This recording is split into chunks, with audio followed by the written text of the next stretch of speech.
"Fly this helicopter and I'll marry you," mocked the CEO, her laughter echoing across the company rooftop as the blades of her sleek chopper spun behind her like a symbol of power and pride. Everyone laughed with her except one man. The janitor, still holding a mop, quietly looked up from the parking lot below, his eyes steady, hiding 1,000 stories no one cared to hear. And what happened next made even the mighty CEO fall to her knees in tears. If you're here, don't scroll away, because this story will remind you that sometimes the people we overlook hold the wings we could never build ourselves. Stay till the end, and if it touches your heart, don't forget to like the video and subscribe for more stories that awaken your soul. It all began one cold Friday morning at Windsor Aerotech, a company famous for designing luxury aircraft for the world's richest. At the top of that empire was Amelia Ross, the 34-year-old CEO known for her intelligence, confidence, and an arrogance that matched the wealth she'd inherited. She believed skill was born from privilege, and anyone who didn't fit her mold was simply background noise. Down in that same building worked Ethan Cole, a quiet janitor in his late 30s. He wore faded blue coveralls and moved with a humble grace, never drawing attention. He cleaned the same floors where billion-dollar deals were signed and polished the same glass walls that separated him from people who never noticed him. But what no one knew, what Amelia could never have imagined, was that Ethan had once been a decorated Air Force helicopter pilot, forced out after an accident left him scarred in more ways than one. He never spoke about it, he just cleaned, swept, and smiled politely. That morning, Amelia was showing off her new helicopter to investors, a custom design worth millions. She boasted about how only the best pilots could fly it, then, spotting Ethan carrying a trash bag across the hangar, she smirked. "Hey, maybe you can try flying it," she teased. "Fly this helicopter and I'll marry you." Everyone laughed. It was supposed to be harmless fun. But the moment she said it, Ethan's eyes flickered, pain, amusement, and quiet dignity mixing all at once. "I wouldn't dare, ma'am," he said softly. "I'm just the janitor." That tone silenced something inside her. For a brief moment, Amelia saw not a janitor but a man who had seen things, but pride pulled her back. "Smart answer," she replied, brushing it off. The day went on, but the storm inside Ethan didn't fade. He didn't care about her words, but he remembered a promise he'd made to his late wife years ago: "Never let them make you small, Ethan. You were born to rise." That night, as the hangar emptied and rain poured down, Amelia's helicopter alarm started blaring.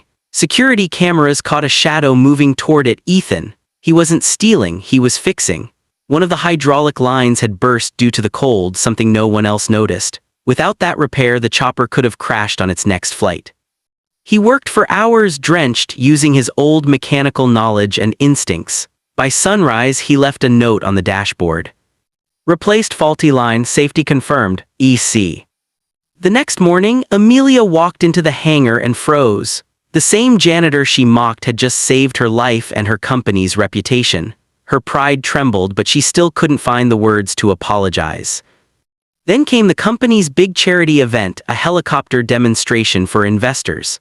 Amelia was supposed to pilot it herself, but during takeoff, a sudden storm rolled in. Wind howled, visibility dropped, and panic spread. The investors screamed for her to land, but she'd already lifted off and couldn't control it. The helicopter spun. She cried into the radio, "I can't stabilize, someone help." And that's when a voice came through, calm, steady, familiar. "Ma'am, this is Ethan. Keep your altitude, I'm coming." Within minutes, he was in another training chopper, one he hadn't touched in years. The control tower hesitated, but seeing his confidence, they cleared him.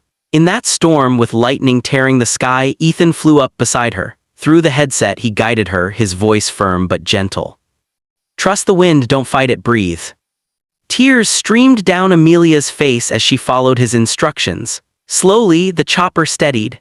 He maneuvered closer, matching her altitude, his old instincts taking over. When the storm calmed enough, he guided her back to the ground, circling her like a guardian angel.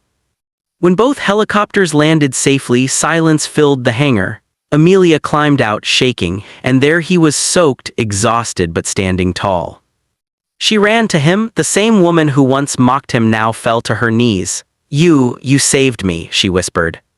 Ethan smiled softly. "Just doing my job, ma'am." "No," she said, her voice breaking. "You did more than that. You reminded me what real strength looks like." She offered him her hand, not in pity but in respect. You once said you're just a janitor, she said quietly, but you're the reason I'm alive, the reason this company still stands. Ethan just looked at her, eyes filled with humility. Sometimes we just need someone to believe we can still fly. From that day forward, Amelia changed everything.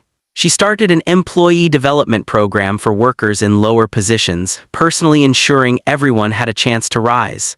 And as for Ethan, he was promoted to lead aviation safety consultant, the man every pilot now looked up to.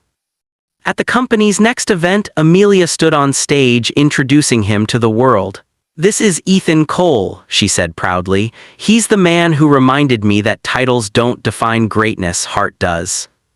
As applause filled the hall, Amelia turned to him and whispered, half smiling through tears, "I guess you did fly that helicopter after all."